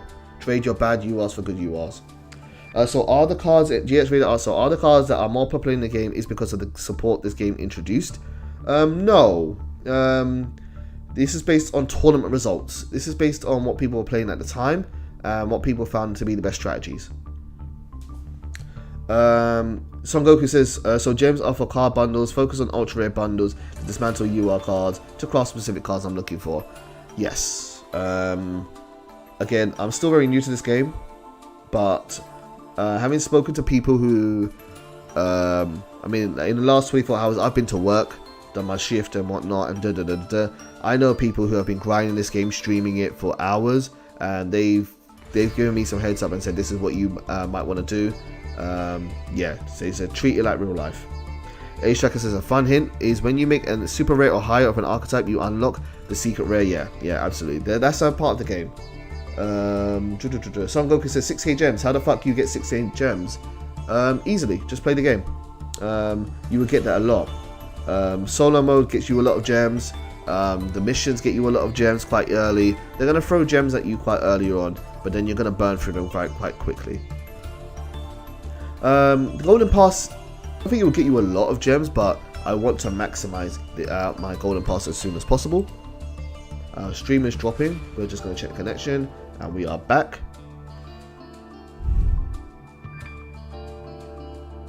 Is Maxi a good staple? Maxi is one of the best staples. Definitely. Don't be scared to try rank. Yeah, don't be scared to try rank. Honestly, play it. Even if you haven't got like a great deck, don't wait. Just have fun. You're gonna get bodied. You're definitely gonna get bodied sometimes. And you're not gonna know why you got bodied, but that's part of the game. Definitely expect to lose a whole lot before you start winning. Formula 1 Rafa says, what do you think about Blue Eyes? And are the new support cards that released this year coming to Master Duel? They're not out yet, but they will do. Konami wants this to be one of their primary ways to play Yu-Gi-Oh! If they had their way, Konami would make this the only way to play Yu-Gi-Oh! They would rather sell you digital cards that can't be affected by COVID and suppliers and trade routes, or if you follow the real life game, you might know that a bunch of YCS tournaments have been shut down due to COVID outbreaks spreading in parts of the world, and Konami were caught with their pants down because they didn't have a digital platform that they actually owned to be able to do as a substitute for competitive tournaments, and that's probably why they got the money to make this game. But what do I think about Blue Eyes? Blue Eyes is that kind of deck where everybody wants to play it. It's not competitive. Is it fun to play? Yeah. Will you get some wins? Yeah, definitely. You will definitely find people who will always want to play Blue Eyes. So if you want to play Blue Eyes, go for it. Just be aware that nostalgia decks are very expensive. They often it's often like nostalgia cards that are like the highest rarity ones because they know they're the ones that are going to be popular. Like for example, the Amazonist card. Amazonists aren't good in this game, but they got an ultra rare. Why? So yeah.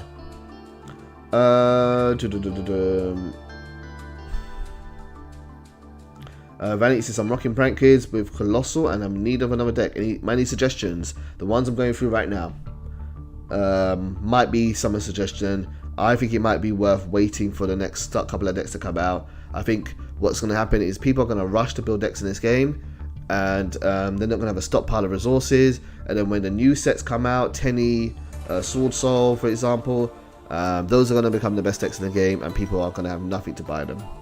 So I would be apprehensive about spending rushing to build a deck.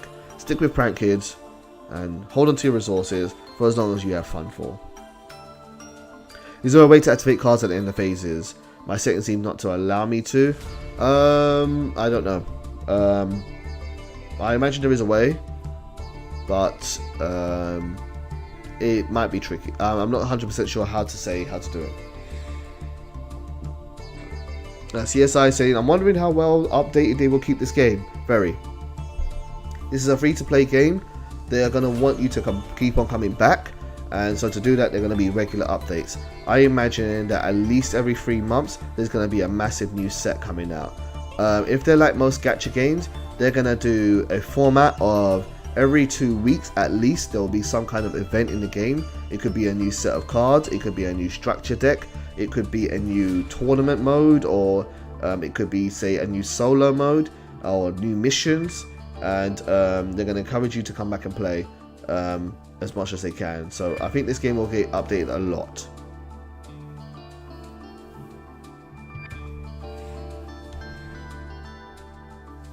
Okay, so I was talking about best cards or popular decks that you might want to try and build in. Another deck that you could try building, but was really good but kind of died off, is Drytron. I remember not to actually change that this time.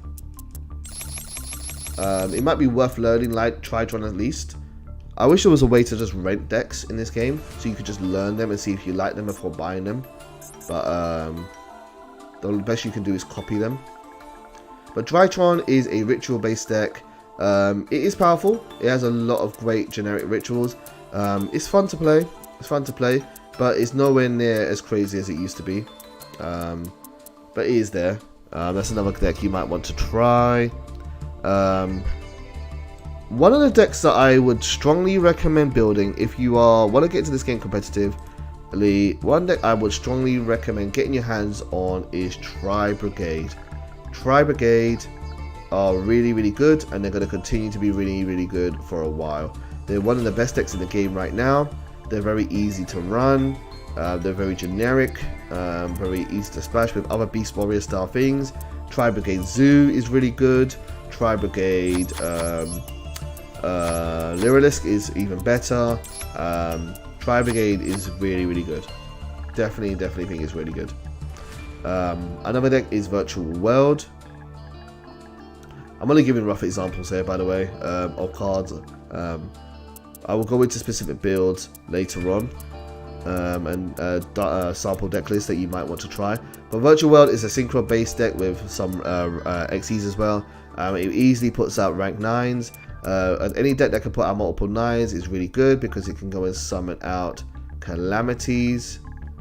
And Calamities is one of the most oppressive cards in the game, and there's an auto win button in many situations. So Virtual World is a good investment. Rocket Guard Dragon or Dragon Link is also good. So if you want a dragon based deck, rockets are very good. Definitely worth giving those a try. Another deck that could be really good and super popular is going to be Altergeist. Altergeist is one of the best rogue decks in the game. It is a trap based deck, very easy to play. Shame that Multifaker's at 1 in here, but everything else is at 3, so that's good. One Multifaker's a bit of a downer, but other than that, it's a really good control based deck that rewards you for using lots of trap cards. So Altergeist is good. What else is there? We could talk about Dinosaurs. Dinosaurs are really good. They're a great deck for destroying boards. Dinosaurs, I would have to provide you with a list, for example, but I'll show you one of the key cards here. Let me just track Conductor.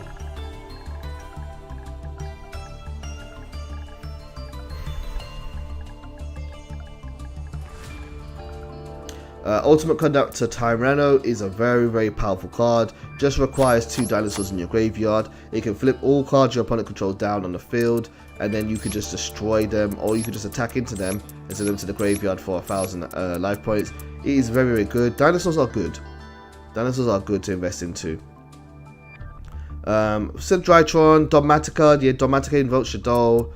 Shadows are good too. Shadows are very good as like a mid-range deck, basically because of Construct and Winder. Very good for being anti-special summon. This will win you games quite easily. Winder can be annoying. Winder with Vanity's Emptiness could be really annoying. Winder with Vanity's Emptiness and Maxi, wow. very, very frustrating to deal with. Shadows are good. I will have deck lists on the channel, guys, so if you are not subscribed to myself, please do feel free to give me a subscribe. I'm trying to build the channel. Been doing this for a while, and would love to see the channel grow. And yeah, shadows are good. Read in chat. There's an elementary swordsman or something. Is that deck good? No. I think you might be talking about element savers. No, element savers are not good. So that's the current format. The last thing I want to say to end up the stream with is, what do you have to look forward to? In the new upcoming sets, there are going to be some cards, and the cards that are going to be really good for those are Sword Soul. Sword Soul is a very, very popular archetype. It's considered to be one of the strongest in the game, and it goes really, really well. I changed the main decker name again. I don't care. Tennies are worth picking up now. You don't need the high link cards, but the cheapy ones like for Shuda and Tenny Asuna and Adhara, the monsters are really cheap. You might want to pick these up sooner rather than later, especially the spell Vessel for the Dragon Cycle. Very, very good archetype to grab a hold of right now. If you've got spare resources, I would craft this deck, or if you get the secret pack for it, I would feel free to get this deck. It's a very safe deck to go and grab. Other than that, yeah. I think that's a pretty good generic coverage of the game to give people a head start. So I want to just quickly recap over the video. If anyone has any questions before I go off on the stream, feel free to ask them now. Because I got so much grinding to do with this game. Or maybe I'll stay on stream and do my grinding. Actually, maybe it's gonna be me doing crafting and stuff. It's not gonna be very entertaining. Cards that are really good for this game. Let me come out of this. Cancel. I don't want to save this. Discard, changes, and return. Staples. So with this game, if you're new to this game and you want to be competitive, I strongly recommend getting a hold of cards that are going to hold their weight in worth and are worth investing into now, because they're going to continue to be popular later on down the road. Cards that fit that role, if I can sort this. Can I sort this? No, I can't. Are things like Ash Blossom and Joy Spring, Infinite Impermanence, Ghost Ogre and Snow Rabbit, kinda, Gamma Seal, Crossout Designator, Maxi, high priority. Definitely want to get Maxi, guys. Ash Blossom, very high priority. Definitely get that card, guys. Vanity's Emptiness, yes. Crossout Designator, yes. Gamma Seal, yes. The Pots, really good cards. Great in multiple different types of decks. There will be many decks where you can use a combination of any two of these. That is Pot of Desires, Pot of Duality, Pot of Prosperity, Pot of Extravagance. Solemn Judgment, okay. Don't have to go and get it, but it can be good. Solemn Strike, same thing. Traps are not as popular as other cards, but if you're going to play trap cards, they're really good ones to have. Terraforming, works in so many decks, definitely get it. Effect Veiler, good card to get. Not highest priority as Ash and Imperm, but okay. Harpy's Father Duster, high priority, get this card. Imperial Order, high priority, get this card. Lightning Storm, not as high priority, but still very good to have. Cosmic Cyclone, same as Lightning Storm. Forbidden Droplet, I would definitely get Forbidden Droplet. It was mostly a side deck card towards this format, but without a side deck, it might become a really good main deck card, because you don't want to run into a situation where you need it and don't have it. Called by the Grave, very good card to get. Allure of Darkness, if you're playing a lot of dark decks, sure. Allure of Darkness will always be useful. Upstart Goblin, very, very high priority. I think you're going to see a lot of decks on people's channels say use free Upstart. Some decks no, but yeah, Upstart's very good, guys. At 3, insane. Draw a Lot Bird, good card to get. Nibiru, definitely a good card to get. Twin Twister, great card. Outshone by Harpy's Feather Duster, but still a good card to get. Monster Reborn, super high priority, get that card if you haven't got it already. Foolish Burial, insanely high priority. Works in almost so many decks. Get Foolish Burial. Dark Ruler no more. Yes. Gamma, very good card. DD Crow, very good card. Red Eyes Fusion package. The fact that it's not in the game right now tells me that Konami wants to introduce it later with Red Eyes Dragoon and make it a big event reward card. So I would get my Red Eyes package. You need a Dark Magician, a Red Eyes Black Dragon, and Red Eyes Fusion. Ghost Spell, Haunted Mansion, not super high priority, but can be good to have. Skullmeister, similarly. Alistair the Invoker, great invoke package. Eldritch, great package. And yeah. Super Polymerization, good to get, but very not so much. And then Verte, Christian Hulky Firebats, Appaloosa, Access Code, good generic cards. Right, I'm gonna have a look at chat, but if this is the end, thank you guys for tuning in. Hopefully that is helpful to people, to what they should work on and focus on for this game. I wish you all the best of luck. It's gonna be fun grinding this game, but it's going to be very easy to burn your resources in the wrong way, I think. Recon asks, is Virtual World good? Yes. GH Rider says, Element Savers aren't good? Yes, they're not good. They look cool, but they're not good. Son Goku says, stay on stream, we grind together. Yeah, I might actually stay. I mean, I think I'm going to either be burning my cards for resources, or I'm going to be going solo mode to get more gems. It's not going to be crazy exciting. Zaid says, how about Link Monsters? I could do a whole stream just talking about Link Monsters. CSI says, dude, Dragoon is banned. I am aware Dragoon is banned, and I'm aware it's not in the game. The question is it was out.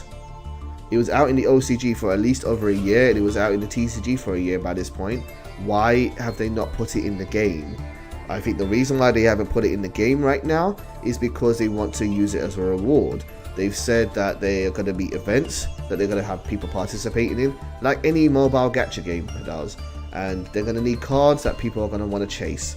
Red Eyes Dark Dragoon is going to be a card that people are going to want to chase, and I can see them unbanning it and making it legal for a short amount of time. Mystic Mine is also unobtainable in this game, and it's banned. That's very strange. Mystic Mine has been out for 3 years. Why can you not get that card in the game? Because they know that card is super popular. So yeah, I'm very suspicious towards that, so I would definitely recommend that if you have the extra resources and you can get a Red Eyes Dragoon package, go for it. Definitely go for it.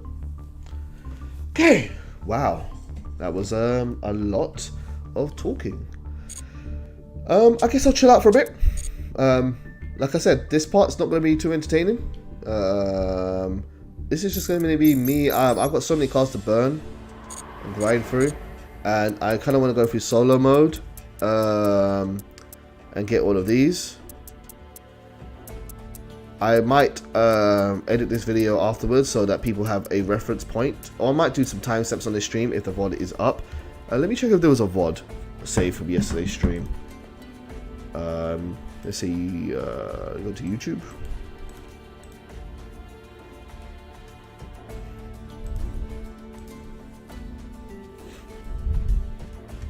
Yeah, there was a VOD for yesterday. Okay, fine. So I will do some timestamps on this stream so people can come back and find out what are the best cards to craft and chase, and that way they can find that as a reference point. And then yeah, for now I'm just gonna chill out. If anybody, feel free to throw me questions and or ask what you do. I guess while we're here at the end of the video, guys, feel free to add me. My schedule at the moment is I'm very busy during the week, but at least this weekend I'm going to be looking to playing this game non-stop, so feel free to add me. Here it is, my data. I have my ID is 183016816. Feel free, follow me and I'll follow back. My profile is very boring at the moment. I haven't really been able to play that much, but I want to catch up. I'm going to catch up to some of these guys who've been doing 24-hour streams.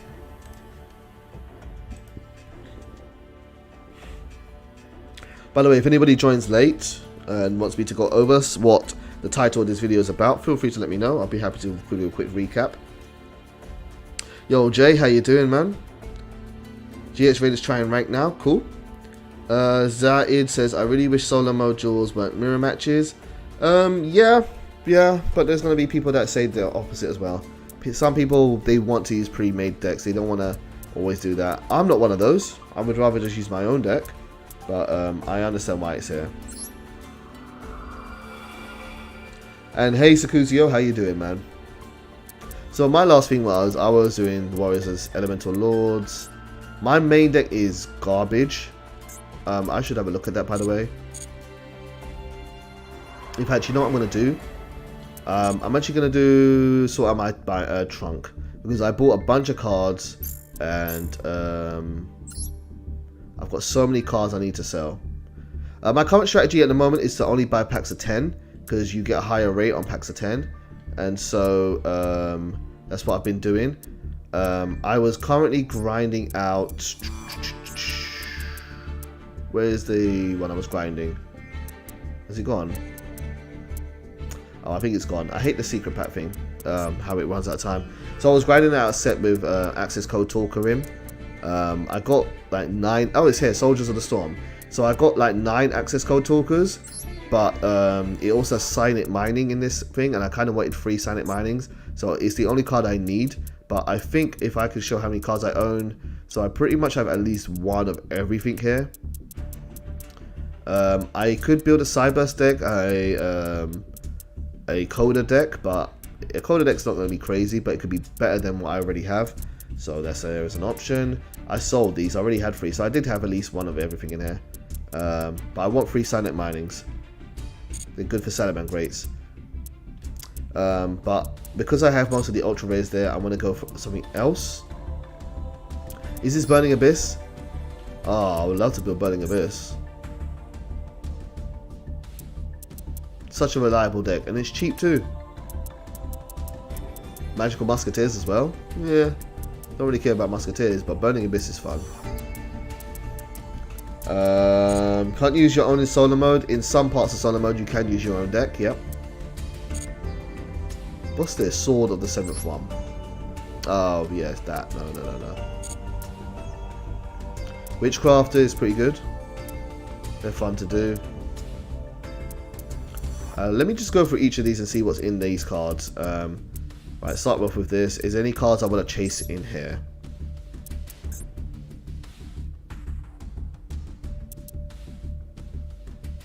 Nope. That card, that set looks garbage. This would be good if you wanted to really build Trap Tricks, but I doubt it's going to be good for anything else but Trap Tricks. This is the type of thing that I wouldn't invest into, because it's like only good for one thing and not another. I'd want Trap Trick. Trap Trick is a good card to have, but everything else here does not appeal to me. I really wanted this set to be good. I really wanted this set to be good. And if I had like resources to burn, these cards are very cheap in real life, so I would buy this and just play it. But I wouldn't spend my crafting resources on this in this game, because I'm being very frugal and trying not to waste my stuff. Invincibility of Chaos. This is another set that I really wanted to invest into. Black Luster Soldier of Chaos is good, but I have one. Chaos Ruler is really good.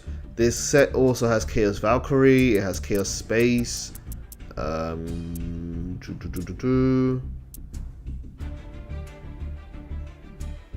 Those 3 cards are really good here.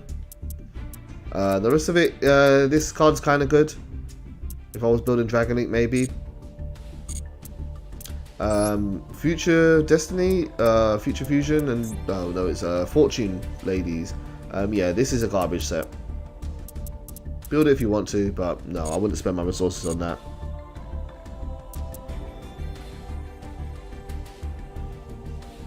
Do I have a PS4 and PS5, Sean? Yes. No, I have a PS5. My PS4 was super loud. It was very hard to record with the PS4, and I was lucky to get a PS5. If you can get the 50+ PX from each system if you don't know. I do know. I have them here, and I have no reason to use them, because the stuff in this is not good.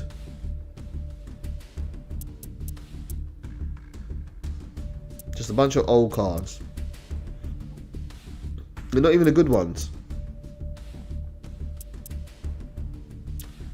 I mean, Link Spider's okay. I like Link Spider.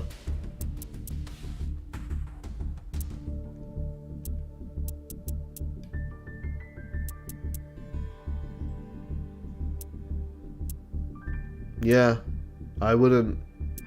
Nothing here is like, wow, I really want that card. I always loved Kaiku, but no. I mean, this looks like a bait deck to me. This looks like nostalgia bait. People that remember old school cards might want to chase this.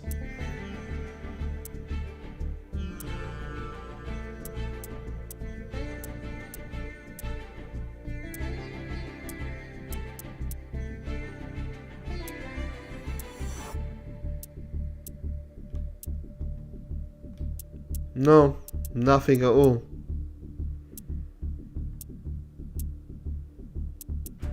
I mean, they're technically free, but I'd rather hold on to the tickets. Let's look at the XE stuff.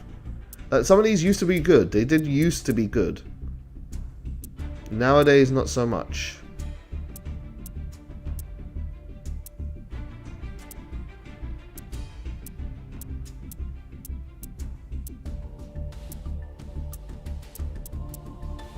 Yeah, no, nothing here is really standing out here. These are very, very old cards. I'm not even going to bother looking anymore.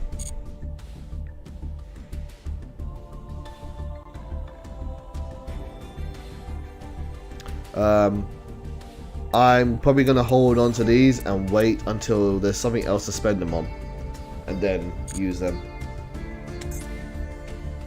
These aren't worth investing into, in my opinion. These are not worth investing into, in my opinion. These should not use gems. They're cosmetic items. They should use their own thing. I don't know why anybody would spend gems on these when you have cards to get. Like, the difference between looking at the game or actually playing the game. And these are value for money. These are good. So right now, if I was to buy a set, none of these here stand out to me. None of these here I would chase.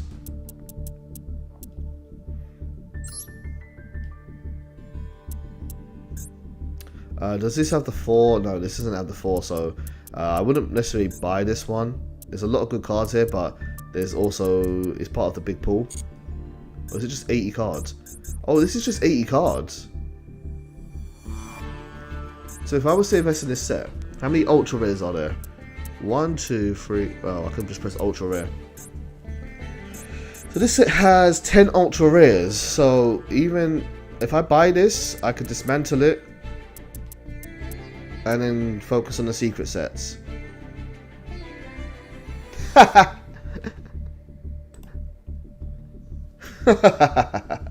Hi, Queen. I'm enjoying solo mode a lot. I really am.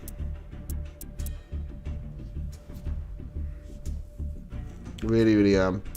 I think the presentation of solo mode is great. I didn't unlock Gargantuan Gears pack. I don't even know what that is.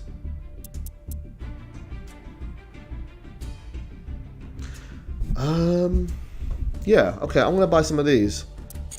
What's Master Pack like?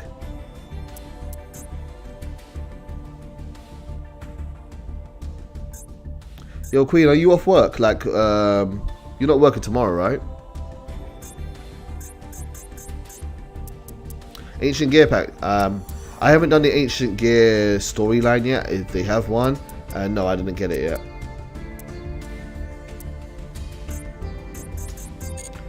Okay, it seems to me, if I'm not mistaken, and my math isn't completely off, these sets. Wait, what's the odds? So the odds of getting an ultra rare is 2.5% in this.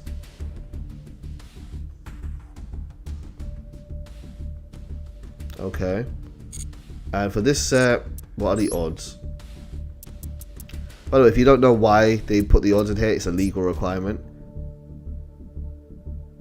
So the odds of this are lower because there's 693 types. I don't know. Maybe it might be best to start buying this up, get the ultra rares, and then just dismantle what you don't want.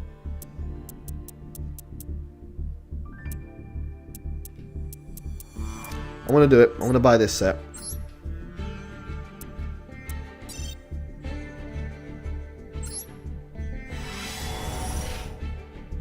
Let's see what we get.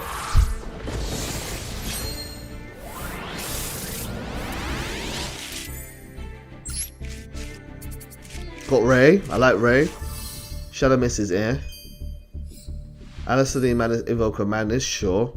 Tri-Brigade Fractal's nice.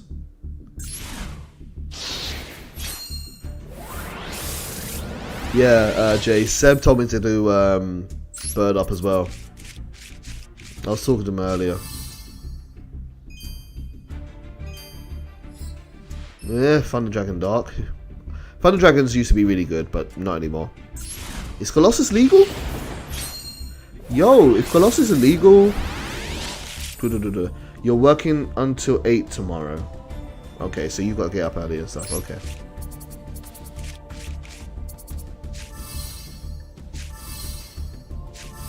I've got Desires, yes. And Parallel Exceed. Nice.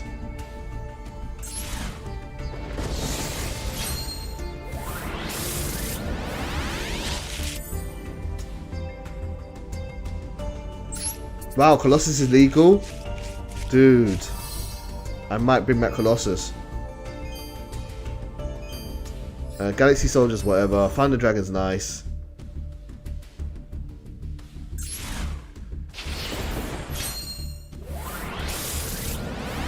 Queen, do you want to practice pre-PS for a bit?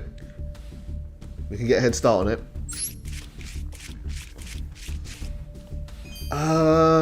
Double Ray? I've got 3 Ray now. Okay, I might build Striker. Huh.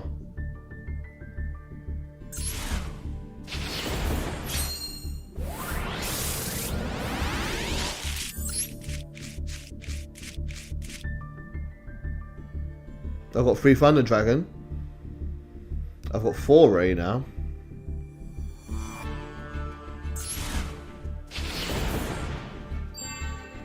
Oh, rainbow set. I wish someone could tell me what all this flashing means. Like, the sword and all of that crap. Foxy, nice. Construct, cool. What, on this? Jay, you're gonna kick my ass. I played like barely none of this game. I do want to duel. This weekend, I'm probably going to be grinding this game super hard. But at least I haven't even got a basic deck yet. I was struggling to beat the Monarch campaign with the decks I have right now.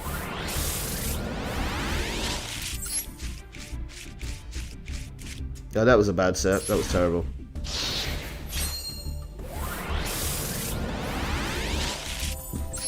Another Parallel Exceed, that's 2 of them. That's good. Oh, I got Shureg. Nice. Nice. What's up with that monster that appears every time you get a golden pack? And I don't know for certain, but I know that in other gacha games, when they do like a flashy effect, it's supposed to signify that you've got a little bit of an extra chance, like a percentage increase. Wow, I'm really happy with that. I've got Dogmatica's pack. I've got Thunder pack. I've got Phantom Knights. Phantom Knights could be really worth investing into. I've got some really, really good cards from this.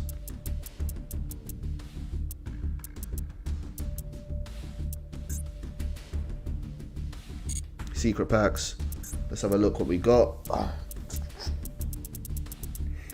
So, Dogmatica.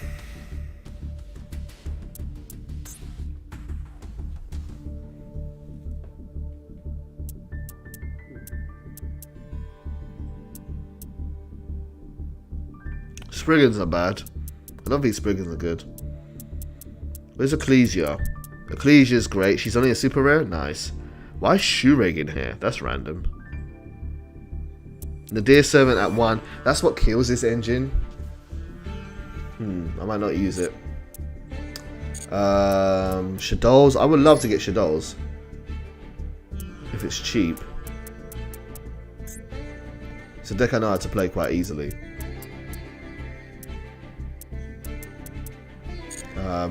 It's not that cheap though. Like, you would want 3 Winder, like at least multiple Winder, multiple Construct, and that's expensive.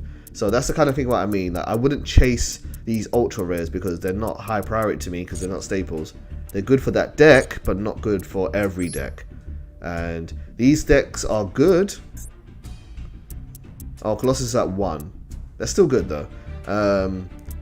But they're gonna get power crept, so I wouldn't rush. Phantom Knights though is got a lot of future power. Phantom Knights could be worth investing into. Is Prankins all common? Wow. I might put Prankins there. No, it can't be all common. What about the extra deck cards?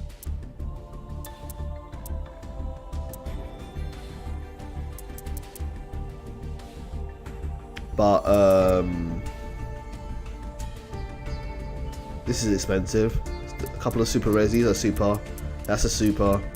This is kind of expensive, but this guy here, Shade Brigandine, is really good.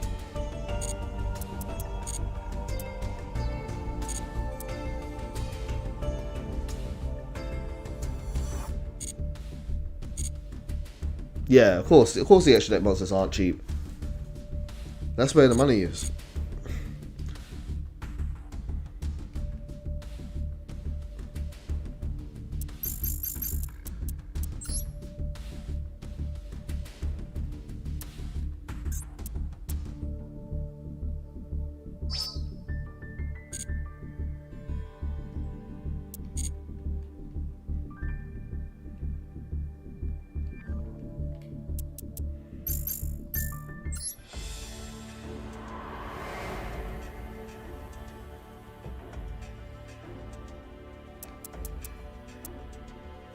Okay. Right. I know I did say I was going to hang around and stay. But honestly, this is not going to be that interesting. I am just going to go through the long process of dismantling all the cards I don't care about in my deck. And that's just going to be me hitting cards. That's going to take a long time to do. Let's see what I have. I'll do the Ultra Res for now. Let me do a brand new deck because I don't want to affect that deck. L3. Right, so these are the cards I would get rid of. Get rid of this. I don't know if that's good for my mutant, but I wouldn't care about my mutants. Colossal, get rid of. I like Ignis of Prominence, but I'm not building Pendulum. Get rid of, get rid of. I would get rid. I don't think I need free access code. That's OTT, but I'll keep it for now. Shureg's good. Traffic Ghost can go. BLS can go. Is this sorted by rarity? Yeah, I know I can do excess, but these are cards. Excess only does cards in that you have 4 or more copies over. I'm getting rid of cards that I'm never going to play. There's a bunch of ultra rares here that basically, if they were in my trade binder, they'll be there for trade. Like Umbrage, the Elemental Lord, I'm never going to play that card.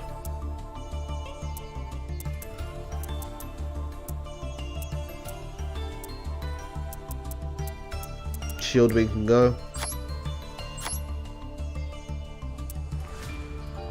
I want the Chaos Summoning Beast. Starving can stay. Frightful can say, yeah, exactly, Jay. It's not worth keeping all these cards. Just turn them into currency. I don't need multiple Cybers Quantum. This is gonna go.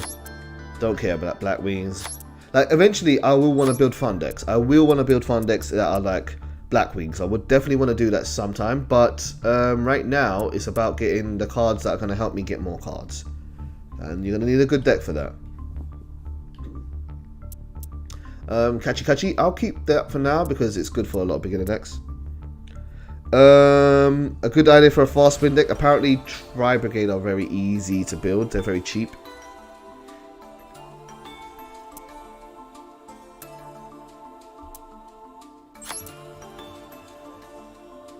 I might keep the Code Talker stuff because I bought so many. I might actually build a better deck with it. I've always wanted this card here.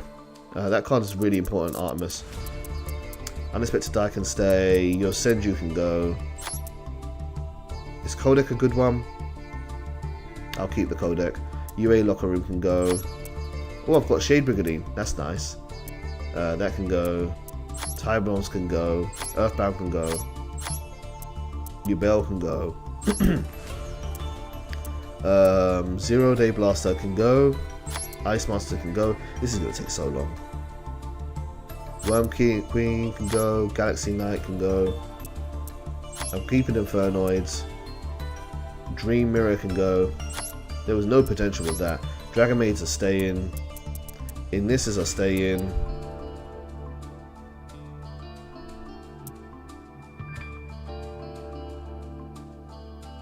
Yeah, I noticed that with the UR. Some of them will give you 30 points.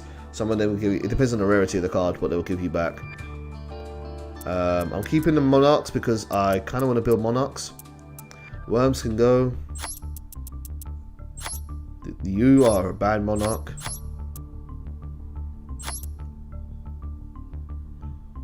Mana Dragon can go.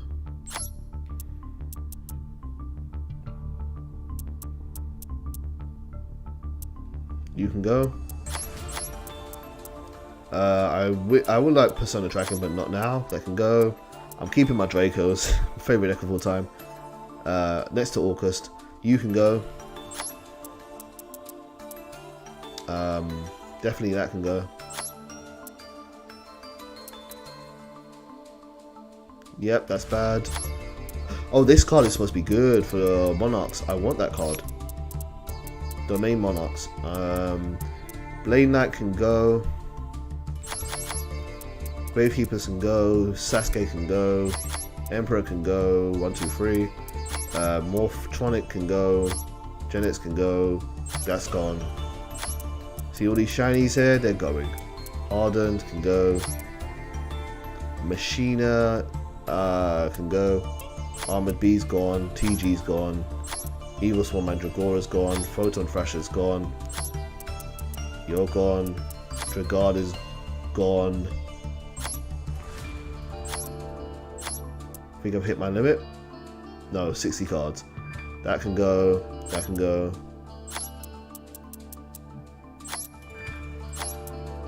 It's not worth keeping them. Rosenix can go. Rosenix can do a token in the graveyard, can't it?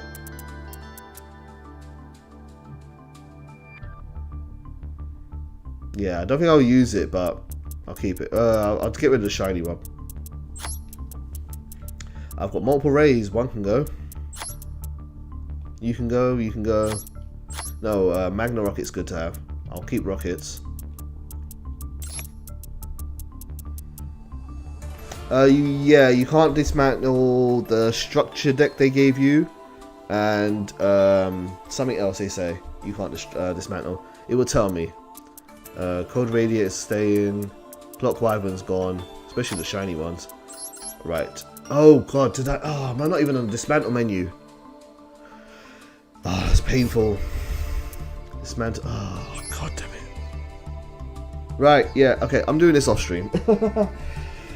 It's just painful. Gotta do that all again. But yeah, that's basically it, guys. So hopefully this was helpful to some guys. Some of the good cards I think you should be chasing right now and crafting right now are here. Use the bookmark system wisely.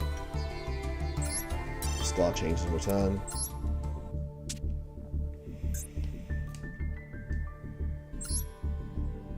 These cards will last a long time, so if you want to build them, definitely, especially those Maxis.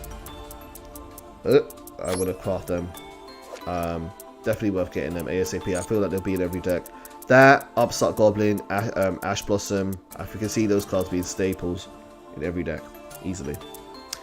Guys, thank you very much for tuning into the stream. I hope you found it useful. I will see you in the near future. Probably tomorrow, maybe. Basically, between now and the next stream, I want to be doing some actual content. And so I'm probably going to do all the solo mode, unless it's super interesting. Although some of the duels are kind of boring. Basically, I want to be ready to do some online ranked. So I will do that live. But all this grinding stuff and selling cards and dismantling stuff, I'll do that in my spare time. So guys, thank you very much for tuning in as always. Feel free to subscribe. Thank you as always, and I'll see you soon. Take care.